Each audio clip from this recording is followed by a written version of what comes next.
YouTube, Twitch chat, welcome to the weapon refine analysis by popular demand.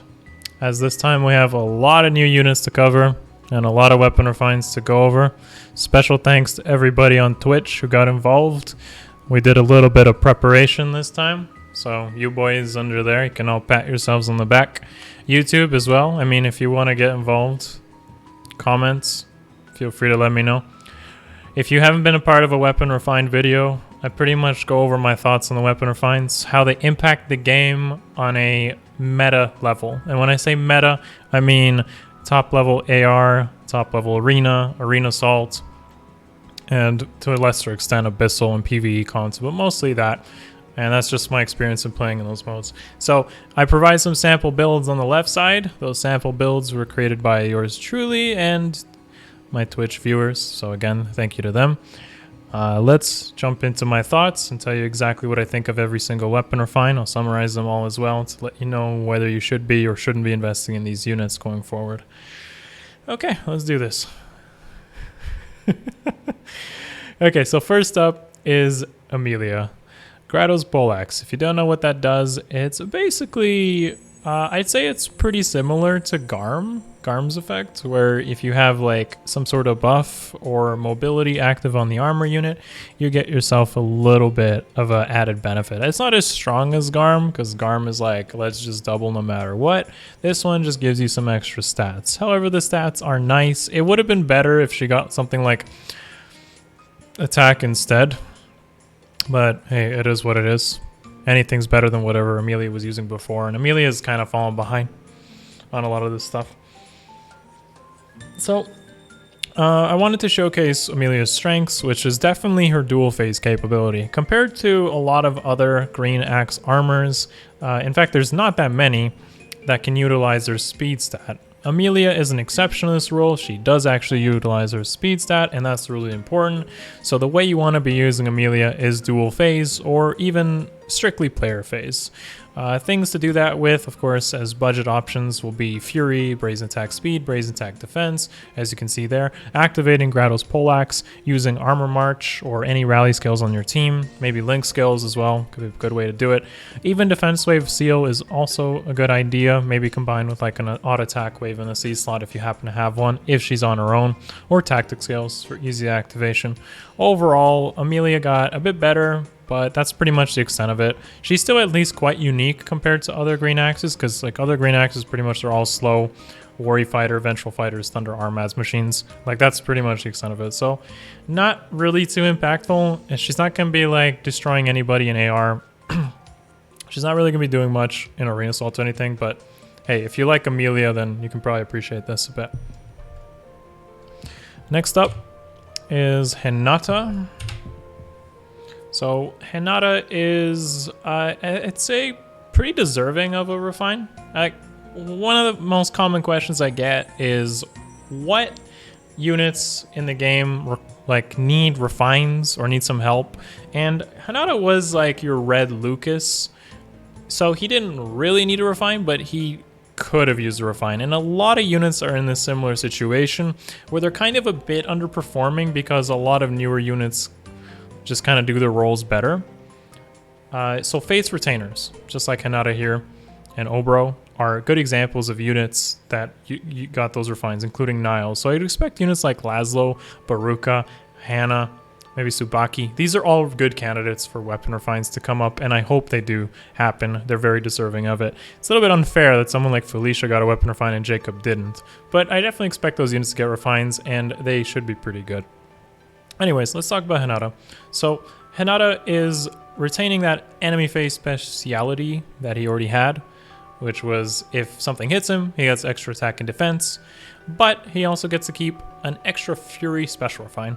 And that means that he can have some pretty good speed stat when you combine a plus speed IV, the double Fury effect, and you're reaching 34 speed base along with crazy stats and everything else. One good way that I see you using like a base 5-star Hinata or just like uninvested, pretty budget of course, is just to go for Desperation Barrage Assault. And a common question always asked with this is, why do you need speed if you're using Desperation Barrage Assault? Well, the reason for that is because If you're like speed can be utilized as a defensive stat, so you avoid doubles. And avoiding doubles is pretty good.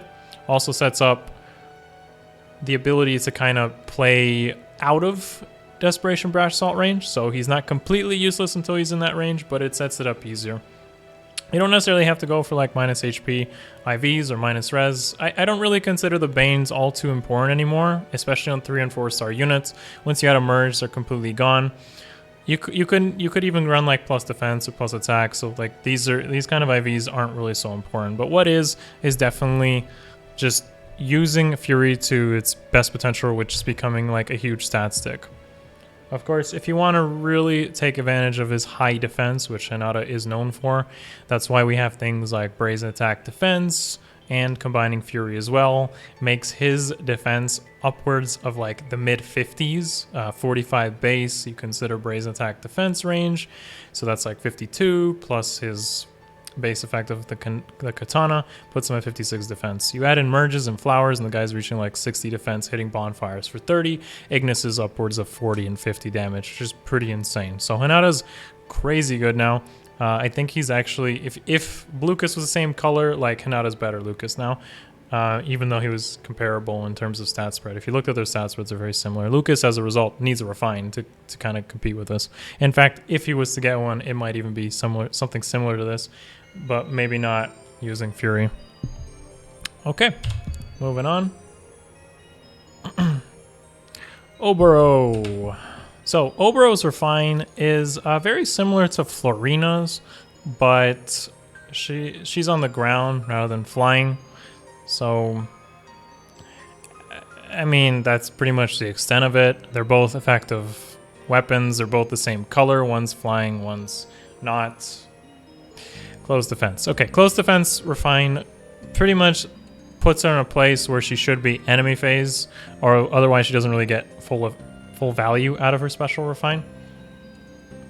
2 ways I can see you using Oboro is with her decent speed stat, a little bit more than what Lucas has. So using things like the attack speed bond, steady posture for instance, gives you enough speed that you can either avoid doubles or give doubles to enemy units. The other way, of course, is to just get doubled. So by getting doubled, you can also activate bonfire easier. Especially if you think you're going to run into stuff like bold fighter armors and whatnot. Regardless of that, because she has an effective armor slaying weapon, she doesn't, like, combined with guard, you're not really too worried about bold fighter armors, and something like this can definitely kill off like greens attacking into like green armors, like LA Hectors for instance, as long as they don't proc a special, which they shouldn't because you're using something like guard. Or mostly physical damage dealers, she can really reduce the damage. With a bit of support, even something like Grima, she should have no trouble killing. Now remember, when you use effective weapons, you should opt for plus attack IVs. Plus defense or plus res could be useful if you're going for walls, but attack IVs always scale better when you use effective weapons. Moving on, and probably the most disappointing refine from the batch, in my opinion, is Durandal. So at first glance, this looks really good, and it is, and it makes Sigbert look like a joke. But the problem with that is Blazing Durandal is like in the game, and most people already have Blazing Durandal. It's like, what's the point of refining Durandal when Blazing Durandal is already here? Like, Blazing Durandal already has 3 attack base on both phases, by the way, whereas this one has your Swift Sparrow built in.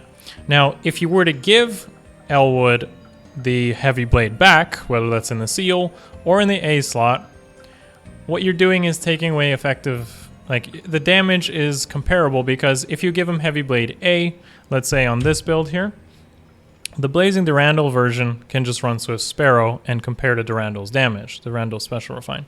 If you were to give him heavy blade in the seal, again, you could be giving him Swift Sparrow in the A and on Blazing Durandal, and it becomes pretty similar. In fact, the extra HP that Durandal refines for can be a detriment in some cases, because if you use Blazing Durandal combined with Fury, it's easier to activate Wings of Mercy, it's easier to activate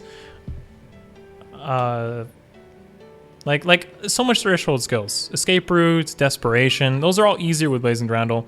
And it also means that you can be running other sort of things, like Blazing Durandal Quick Impulse, for instance, could get you a really quick iceberg, like right away, or even glacies, depending on what sort of combat engagement you do, if the unit hits or not.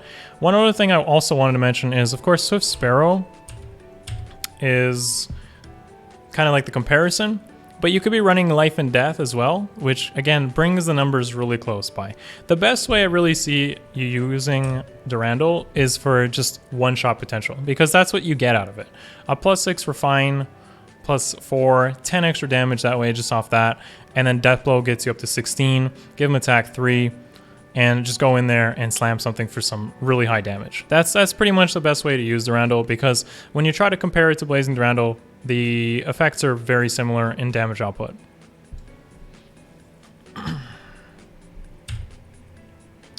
This is pretty much your... like, if you don't have Blazing Durandal, this is kind of like the way of doing it, but investing 20k feathers or killing a regular Ike to do this is just kind of silly, because you can really use Blazing Durandal with Quick Impulse and kind of accomplish the same thing while using Fury. So, like I said, kind of the most disappointing refine of the batch. Don't really recommend it. Alright, and finally the most influential refine from the batch is Silverbrand. So Silverbrand, a lot of people are always going to say, like, support refines suck, why'd they do it to my favorite character? But honestly, it's not. If you're playing AR, you're playing Arena, support units are crucial to the success of these modes. So somebody like Seth to actually get a support refine is really good. Like, super good. So Seth is going to find his way onto a lot of AR teams as a result of this. If Red Dual Cavalry was a thing, then he would obviously be really good as an arena unit. That's not a thing. So the reason this works out really well, Attack Res Link coming on New Titania as well, is you can pretty much buff all skills in one unit. And there's not that many units that can do this. There's Titania, of course. If you already have a Titania, that's also good. But Speed Tactic was more premium. Another one is definitely going to be like Legendary Azura, and that's why Legendary Azura is already so good, because she's able to do something like this. One unit buffing all stats to that degree is always going to be really useful. Yeah, Seth isn't going to be a combat unit, but that's not how you should use him. You should use him for how he was given to you, like this, and Titania is also good as a result of this. It's just that Speed Tactic is better than Res Tactic. In fact, I would say that maybe Titania is a little bit better in Arena, just because Res Tactic could be more valuable there against all the dragons and such, all the armored dragons that you see there. Yeah, and then the C slot, Panic Ploy, HP 5, you combine some Light Blessings and you have yourself a unit that has tons of value overall. Really good refine, really good support unit, highly recommend it. Now if you want to be that guy, yeah, don't do this. Moving on.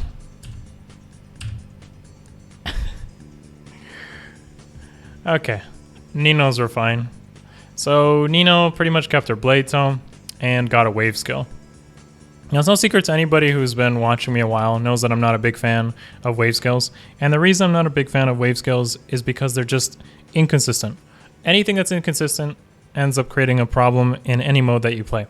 Especially something like a wave skill. Like, you don't want to use a wave skill in like AR when there's a time limit of 7 turns. In fact, you only get like three possibilities to use it, other than an odd skill, which would be used 4 times.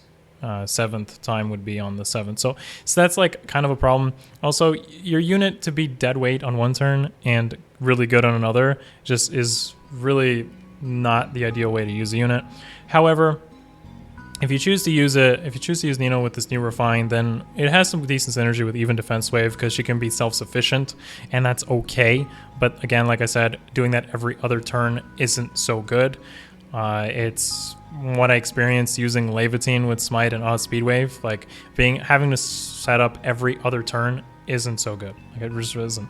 But it is Nino, and Nino probably doesn't even need to do something like this. You could honestly not even use this special refine on Iris Tome. You could be using the speed refine, and that's also good enough. You have somebody else buffing, like Olivia, rallies, for instance. If you're using an arena with G dual infantry, you probably already have buffs where this something isn't that useful.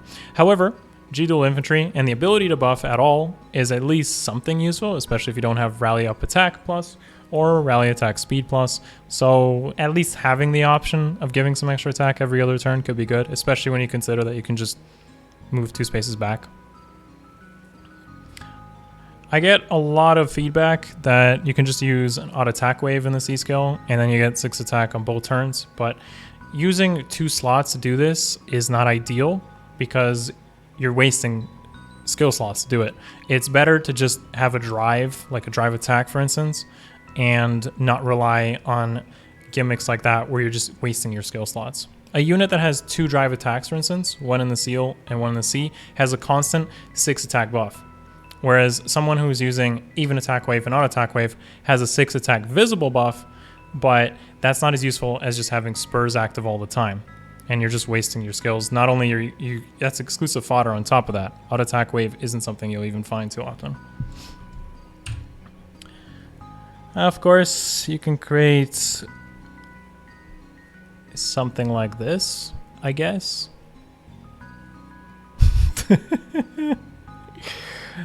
I found a use for Duma. It's called buff up a unit's attack so much with Blade Tome that you can pretty much nuke the game. This is 7 to all stats, which you would need Legendary Azura for. So I think Nino gets 35 extra damage. She's like 102 attack right here. Yeah. Yeah, it's pretty good. You'll probably never see this though. Okay, moving on. Niles. So, Niles and Tharja are interesting. Seth still kind of wins the trophy here for the most useful unit, I'd say, out of the batch to impact the game when you're climbing ranks or just playing the competitive modes. Niles, though, can be used because of his really high res stat to tank a lot of stuff in AR. So if you're to do that, there's a sample of a pretty budget build you can use. If you're struggling with Reinhardt's or Ophelia's or Lilina's or whatever, Daedra's, Julia's in those modes, like AR, Niles has a really good base res stat, and you wouldn't even really need like a plus attack Ivy here. You could probably go for plus res, and the guy would have like 45 base res when you combine Fortress Res and Res 3.